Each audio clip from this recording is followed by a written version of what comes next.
ఓకేనా?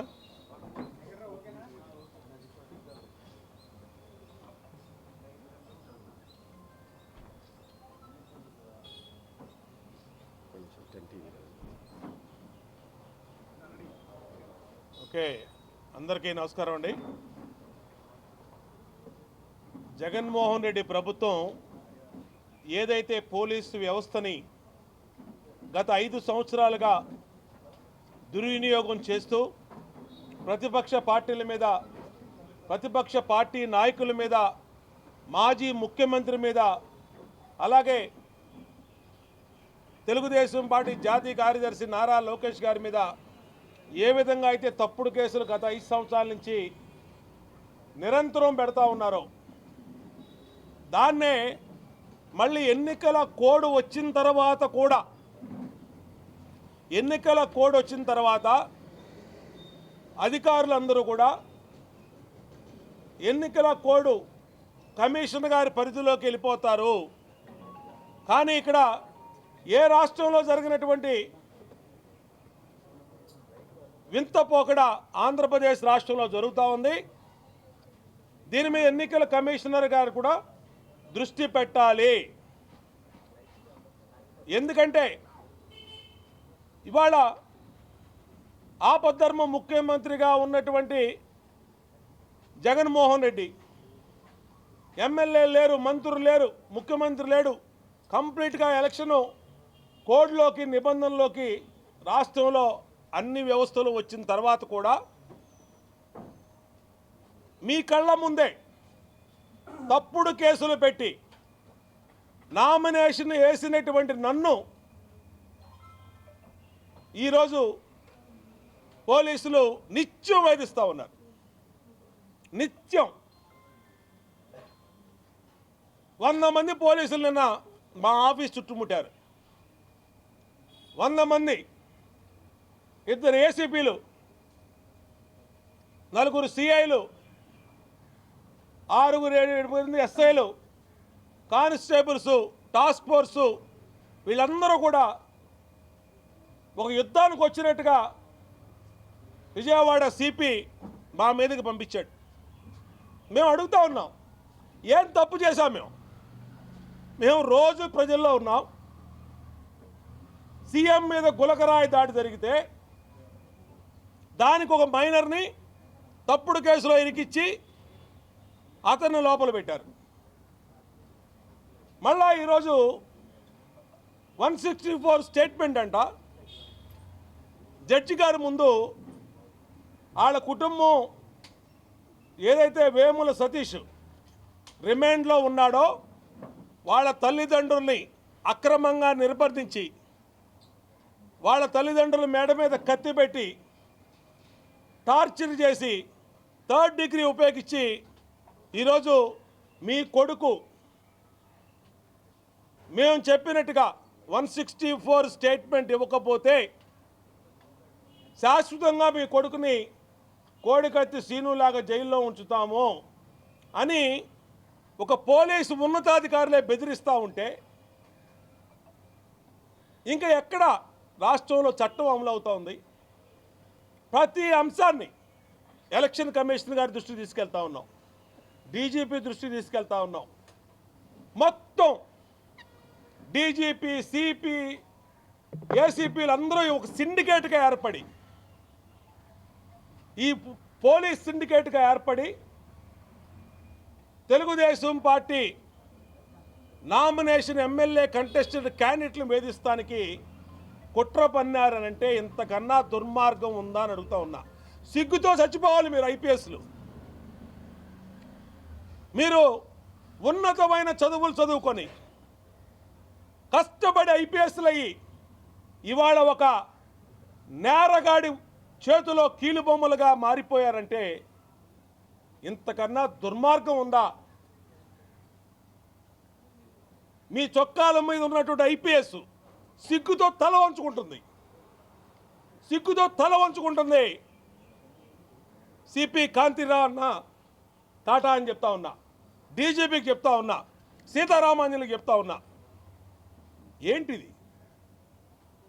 గులకరాయి వేశాడని అతను తీసుకెళ్లారు. అతను స్పష్టంగా చెప్పాడు, ప్రెస్లో పేపర్లో వచ్చింది, మా అన్నా క్యాంటీన్ని, మా ఇంటి పక్కన ఉండే అన్నా క్యాంటీన్ తొలగిచ్చారు, మా అమ్మకి 200 నాకు 300 ఇస్తానని డబ్బులు ఎగ్గొట్టారు, మధ్యాహ్నం నుంచి ఎండలో నుంచున్నాము, ఆ కడుపు మంటతోనే గులకరాయేశానని చెప్పి అతను స్పష్టంగా చెప్పాడు. చెప్పిన మైనరు బాయ్ అయినటువంటి వేముల సతీష్ని తప్పుడు ఆధార్ కార్డు సృష్టించి తప్పుడు బర్త్ సర్టిఫికేట్ సృష్టించి ఇవాళ అతన్ని రిమాండ్కి పంపించి వాళ్ళ తల్లిదండ్రుల్ని బెదిరించి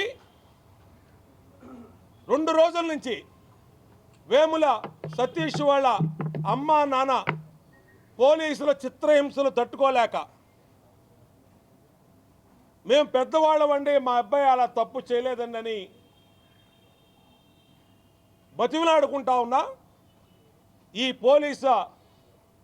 పోలీసుల మనసు కరగలేదు, మాకు తాడేపల్లి నుంచి ఆదేశాలు వచ్చినాయి, మేము చేయాల్సిందే, మీ అబ్బాయి కన్ఫెషన్ స్టేట్మెంట్ ఇవ్వాల్సిందే అని ఇవాళ జడ్జి గారి ముందు 164 స్టేట్మెంట్కి పెడతా ఉన్నారు. దాని ద్వారా ఇది వేముల సతీష్ స్టోరీ.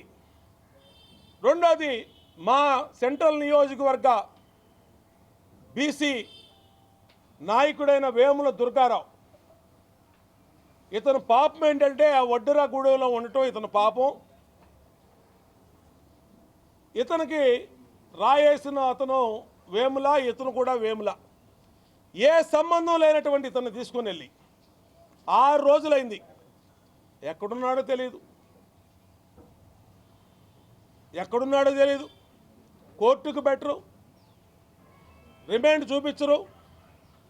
ఎవడిచ్చాడండి మీకు ఈ చట్ట ఉల్లంఘన హక్కులు? మీకు ఏం చెప్తుందండి న్యాయ చట్టం, న్యాయశాస్త్రం ఏం చెప్తుంది? సిపి గారు మీకు తెలీదా? 24 అవర్స్ లోపు జడ్జి గారు ముందు పెట్టాలని తెలీదా మీకు? 6 రోజుల నుంచి ఎవరో కాకినాడ నుంచి ఏసీపీ హనుమంతరావుని పిలిపించారు, రమణమూర్తి అనే ఏసీపీని గుంటూరు నుంచి పిలిపించి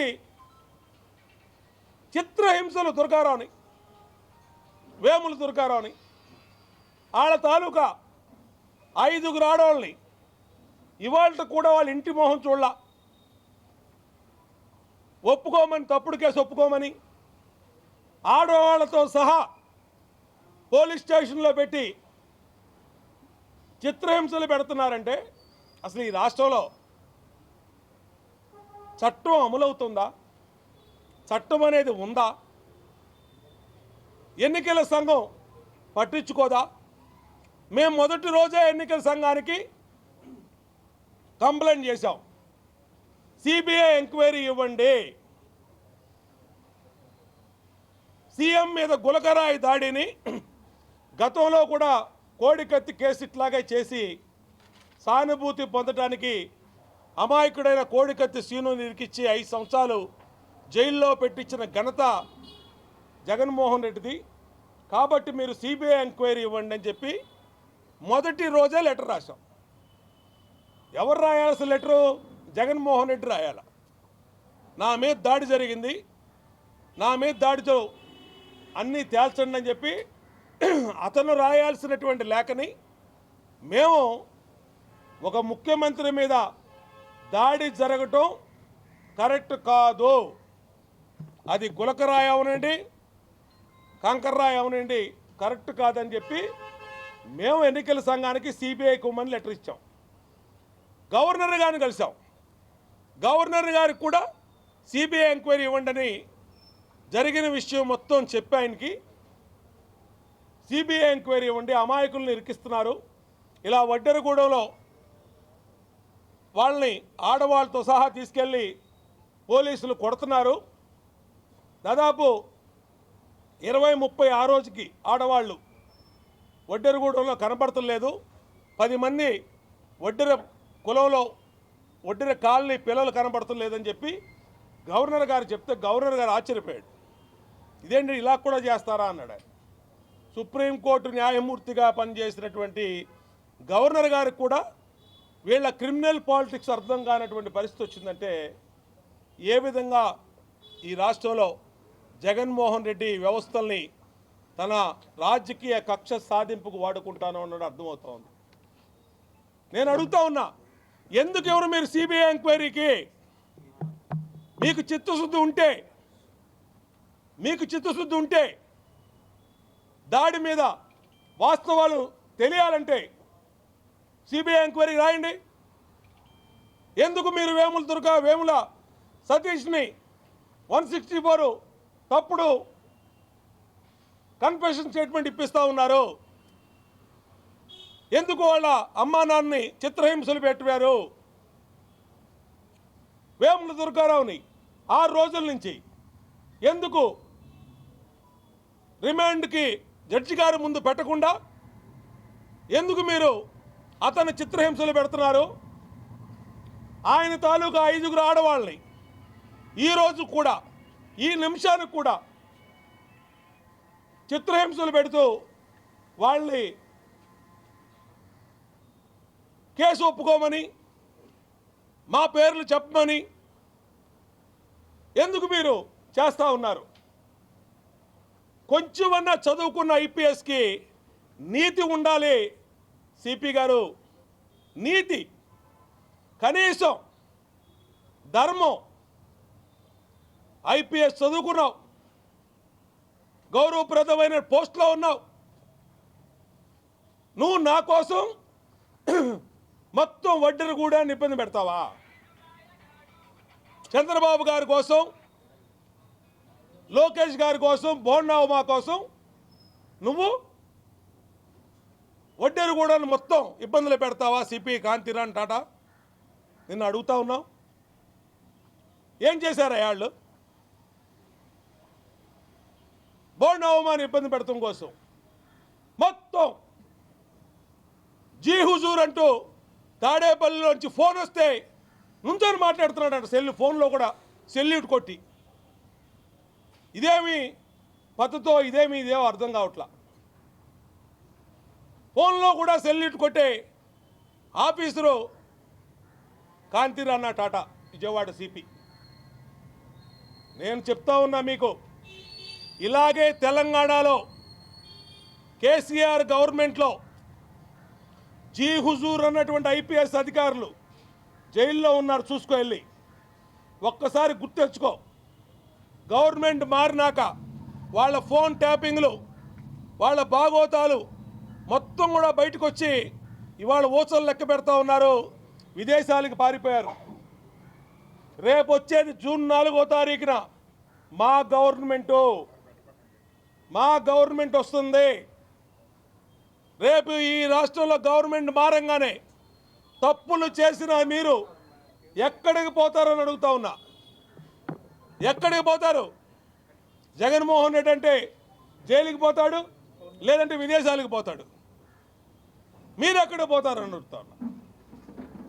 కాబట్టి జాగ్రత్తగా చట్టాన్ని, ధర్మాన్ని పాటించండి.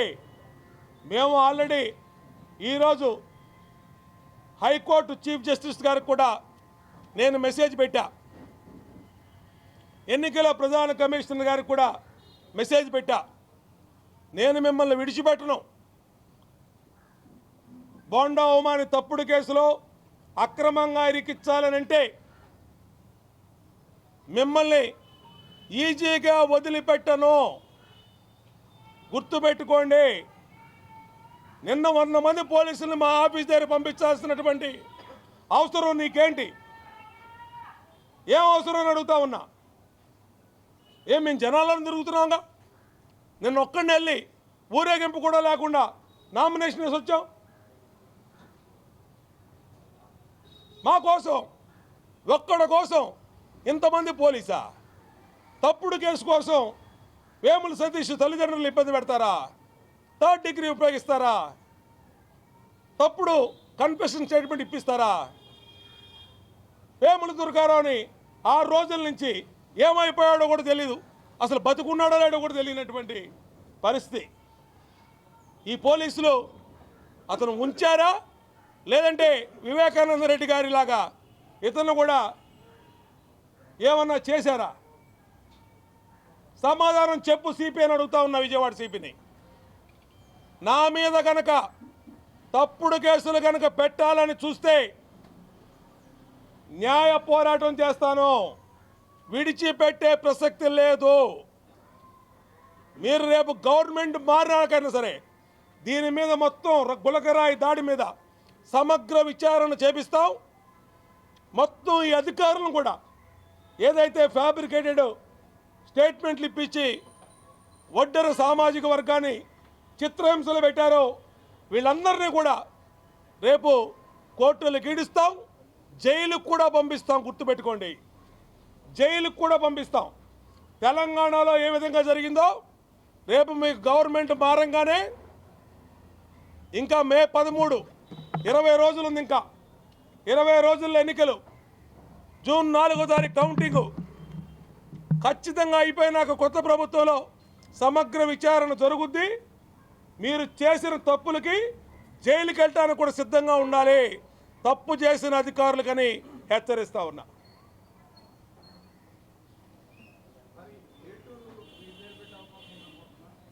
ఇది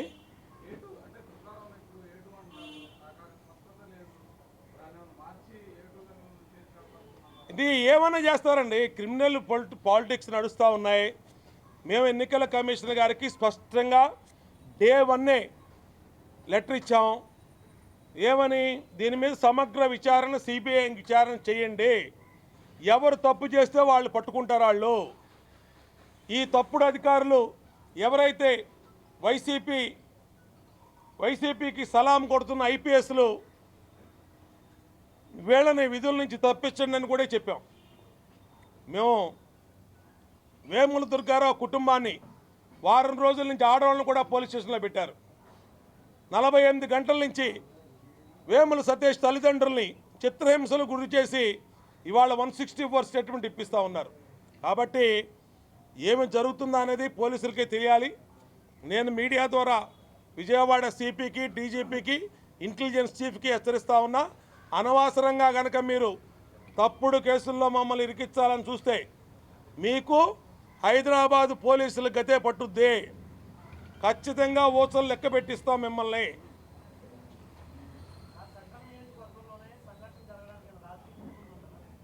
ఎవరికి తెలుసండి? ఆ మహానుభావుడు, ఆ దరిద్రం మాకెందుకు వచ్చింది? మా నియోజకవర్గం రావడం ఏంటి, ఆడెవడో గులకరాయి వేయడం ఏంటి, ఆ గులకరాయి ఈడీ తగలడం ఏంటి? దీన్ని మా ఇంటి ముందు ప్రచారానికి వెళ్లకుండా మా ఇంటి ముందు 100 మంది పోలీసులు పెడతాం ఏంటి? ఇదంతా ఏమి నాటకం? ఒక అభ్యర్థి నామినేషన్ వేసిన అభ్యర్థిని ఈ విధంగా నామినేషన్ వేసింది ఏంటండి? ఎన్నికల ప్రక్రియ అపహాస్యం చేస్తూ ఉన్నారు. ఇక్కడ ఎన్నికల ప్రక్రియని ఒక పార్సులాగా చేస్తూ ఉన్నారు. నా ఇంటి ముందు, నా ఆఫీసు ముందు నిన్న అంతమంది పోలీసులు వచ్చారంటే దేనికి వచ్చారు? నిన్న మా కార్యకర్తలు కనుక నిలవబడపోతే నిన్నే అక్రమ కేసుల్లో కస్టడీలో తీసుకునేవాళ్ళు. ఇలా ప్రచారానికి వెళ్లకుండా ఇదేనా జగన్ 175/175 అన్నావు? ఇదేనా నీ తప్పుడు ఆలోచన? చెత్త పార్టీ, చెత్తనాయాళ్ళు.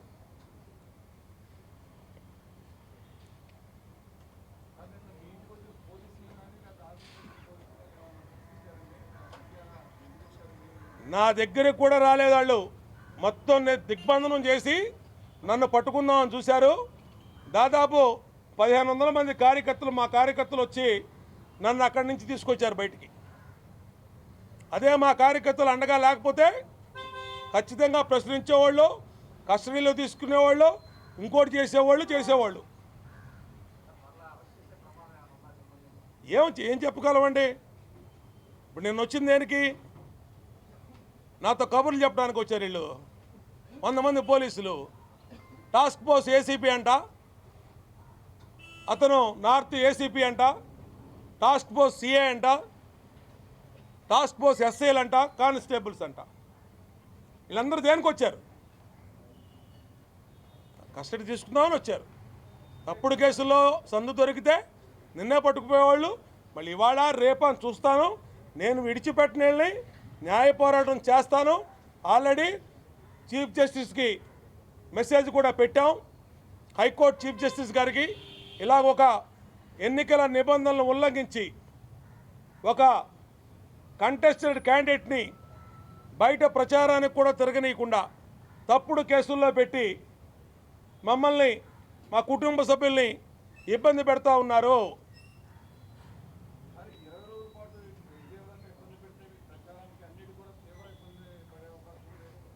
అదే కదండి వాళ్ళ ఉద్దేశం. వాళ్ళ ఉద్దేశం ఏంటి?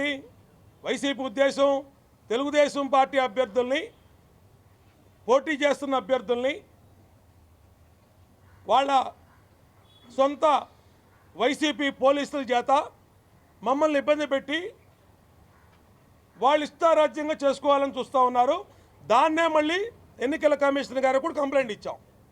ఇక్కడ ఎన్నికల కమిషనర్ గారు ప్రధానంగా స్పందించాలి. మీ పరిధిలో ఉన్నటువంటి పరిపాలనలో ఇలాగ అక్రమంగా పాలకపక్షం వైసీపీ సొంత పోలీసులను ఉపయోగించి ఈ విధంగా చేస్తూ ఉందంటే మరి మీరు ఎలా చూస్తూ ఊరుకుంటున్నారు? మీరు చర్యలు తీసుకోండి. చేతులు జోడించి ఎలక్షన్ ప్రధాన కమిషనర్ గారిని కోరుతున్నాం. చీఫ్ జస్టిస్ ఆఫ్ హైకోర్టు వారికి కూడా మెసేజ్ పెట్టాం. ఖచ్చితంగా న్యాయ పోరాటం, న్యాయపరంగా అన్ని చర్యలు తీసుకుంటాం.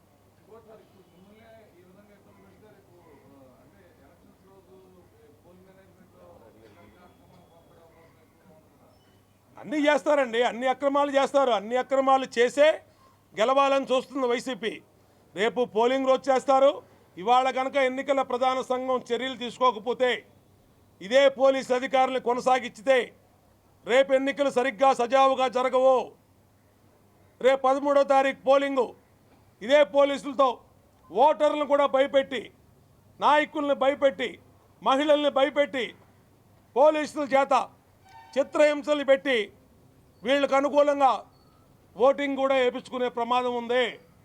దానికనే ఎన్నికల ప్రధాన కమిషనర్ గారిని మేము విజ్ఞప్తి చేస్తున్నాం. సెంట్రల్ ఎలక్షన్ కమిషన్ కూడా మెయిల్ ఇస్తున్నాం. ఢిల్లీలో మా ఎంపీలు కనకమేడల రవీంద్ర కుమార్ గారు వాళ్ళు కూడా అపాయింట్మెంట్ అడిగారు. అపాయింట్మెంట్ ఇస్తే ఢిల్లీలో కేంద్ర ఎన్నికల కమిషనర్ గారిని కూడా కలుస్తాం.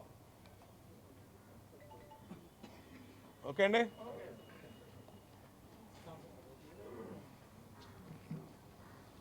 ఓకే అండి. వాళ్ళ అసలు గాలే లేదు.